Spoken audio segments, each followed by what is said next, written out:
যদি কেউ ইহুদিদেরকে আজকের পৃথিবীতে ইহুদিদেরকে সত্য মনে করে, যদি কেউ ইহুদিদেরকে ভালো মনে করে, আর খোদা না খাস্তা ফিলিস্তিনের হামাসের সাথে যদি কারোর বিন্দু বিসর্গ কোনো দুশ্মনী থাকে, এই মানুষটা কাফের। এটার আর ঈমান নাই, এটার আর কি নাই বলেন, এটার আর কি নাই। তো যারা ইসরায়েল সফর করিয়া, যারা ইসরায়েল সফর করে এই বক্তৃতা দেয় যে ইসরায়েলের পুলিশ হেল্পফুল, ইসরায়েলি পুলিশ বড় হেল্পফুল, এরা আমাদেরকে বড় সাহায্য করেছে, আর ফিলিস্তিনের বাইতুল মুকদ্দাসের 400, 300, 400 কিলোমিটার মধ্যে কোনো ক্ষয়ক্ষতি আমরা দেখি নাই। এদের ঈমানের কি অবস্থা বলে? এটা কি, এটা দ্বারা কি বুঝাতে চাইছে? এরা আসলে কি মূলত সুন্নি না চোরনি? চোরের স্ত্রীলিঙ্গ কি বলেন? চোরের স্ত্রীলিঙ্গ কি? তো চোরনি অঙ্গন অখেলা ভাষা কি সুন্নি? তাহলে সুন্নি কোথা? নিজেদেরকে সুন্নি বলে, আর ওইদিকে ইসরায়েলের সাথে কি আঘাত করে। বলেন এদের ঈমান কোথায়? বলেন এদের ঈমান কোথায়? আবার এই দেশেও কিছু আহলে হাদিস নামদারি, এরাও আবার মতে মতে চুপে চুপে মতে মতে কি স্ট্যাটাসে, মোবাইলে, ফেসবুকে, ইউটিউবে এরাও ইসরায়েলের সাথে আঘাত করে, স্পষ্ট বলে হামাস ইসরায়েলের সৃষ্টি। শুধু রুমাল একটা দিয়ে রাখছে, লাল রুমাল একটা দিয়ে রাখছে, পিছনে কটা কিতাব রেখে দিছে। তো কোন কিতাবে লিখছে হামাস ইসরায়েলের সৃষ্টি? বুঝেন না? ছবি দেওয়ার লাগে কি দিছে বলেন না? পিছনে কটা কি কিতাব, আর মাথা দিছে একটা কি, মাথাটা একটা রুমাল দিছে। আমি গতকালকে দেখছি, আপনি যেভাবে ছায়া দিয়েছেন আবুল গাজী করতেছে হামাস ইসরায়েলের সৃষ্টি। আচ্ছা এইটা যে বলে তার ঈমানের কি হালত? এটা যে বলে তার ঈমানের কি হালত? এজন্য ঈমানের তাকাদা হলো আল্লাহ যাকে ভালোবাসতে বলেছেন তাকে ভালোবাসা, আল্লাহ যাকে ঘৃণা করতে বলেছেন তাকে ঘৃণা করা। এটা ঈমানের কি? এটা ইসতিলাহ কি বলে? আল ওয়ালা ওয়াল বারা, বারাআতুম মিনাল্লাহি ওয়া রাসূলিহি। আল ওয়ালা মান আহাব্বা লিল্লাহ ওয়া আ'তা লিল্লাহ, মান আহাব্বা লিল্লাহ ওয়া আবগাদা লিল্লাহ ওয়া আ'তা লিল্লাহ ওয়া মানা'a লিল্লাহ ফাকাদ ইসতাকমালাল ঈমান। ভালোবাসবো আল্লাহর জন্য, ঘৃণাও করবো আল্লাহর জন্য। কোন ইহুদির পক্ষে, কোন বেঈমানের পক্ষে, কোন বেঈমানের পক্ষে, কোন মুশরিকের পক্ষে যার এক যাররা ইশারা হবে তার ঈমানের সমস্যা আছে। দেখবেন বাজারে গেলে অনেক মুসলমান কথায় কথা বলে হিন্দুরা অনেক ভালো, বলেনি? বলে না?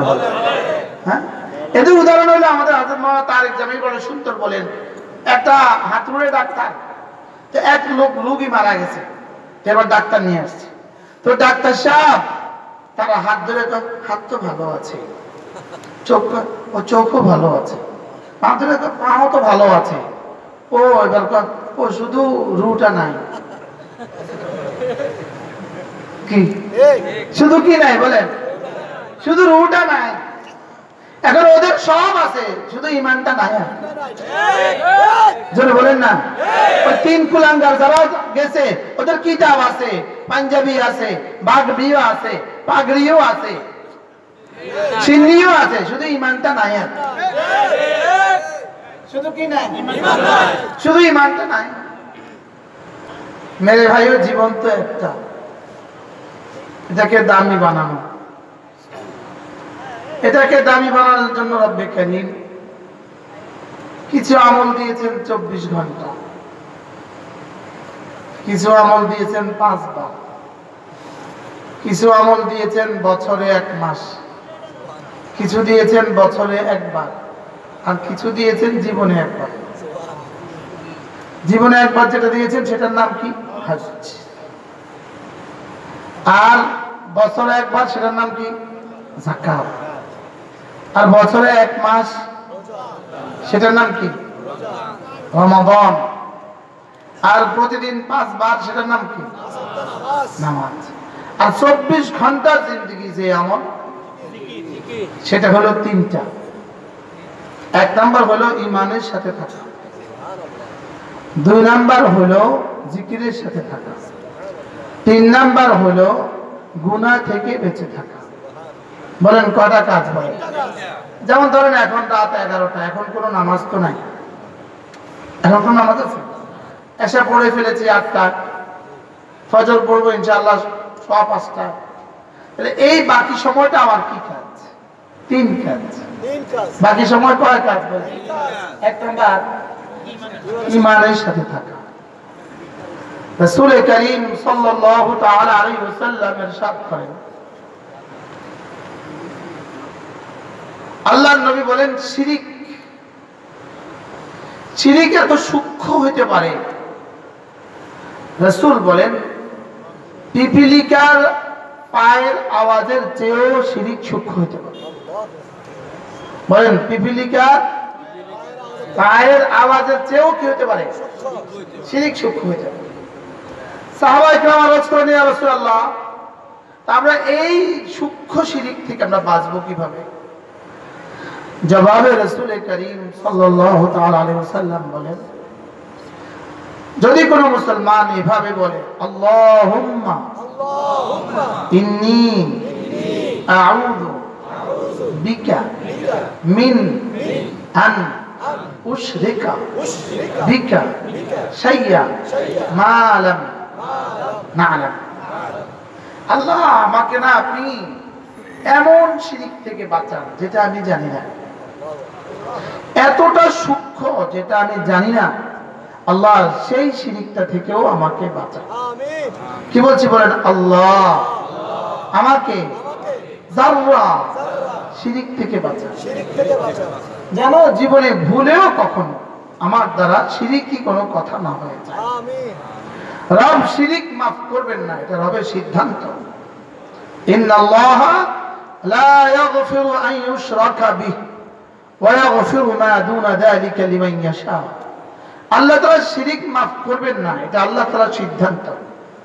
কোন গুনাহ মাফ করবেন না? বলেন শিরিক কি করবেন না? শিরিক মাফ করবেন না, এটা আল্লাহ তাআলার সিদ্ধান্ত। আল্লাহ তাআলা যেন আমাদেরকে যাররা যাররা শিরিক থেকে বাঁচান। আমিন। শিরিকের হাজারো শাখা প্রশাখা আছে, আল্লাহ তাআলা যাররা যাররা কুফরি থেকে আমাদেরকে বাঁচান। আমিন। আমাদের ভালোবাসা যেন হয় আল্লাহর জন্য, আমাদের দুশমনিও যেন হয় আল্লাহর জন্য। বলেন ভালোবাসা কার জন্য? বলেন দুশমনিও কার জন্য? বলেন এটা যে ঈমানের অংশ, আল ওয়ালা ওয়াল বারা। ভালোবাসবো আল্লাহর জন্য, দুশমনিও করব আল্লাহর জন্য, এটা ঈমানের অংশ। এটা কি? আল্লাহর দুশমনদেরকে যদি কেউ ভালোবাসে, তাদের পক্ষে যদি কোনো সাপোর্ট করে, তো নিশ্চিতভাবে এই মানুষটা কাফের, এটা মুরতাদ। এটা কি বলেন? এটা কি? এটা মুরতাদ। ঈমানের জন্য তাসদীক মা জা বিহি রাসূল, ঈমানের জন্য রাসূল যা যা নিয়ে আসেন সব লাগবে, লেকিন কুফরের জন্য সব লাগে না। ইনকারু জুজই মা জা বিহি রাসূল, রাসূল যা নিয়ে আসেন এক যাররা ইনকার করলেই কাফের।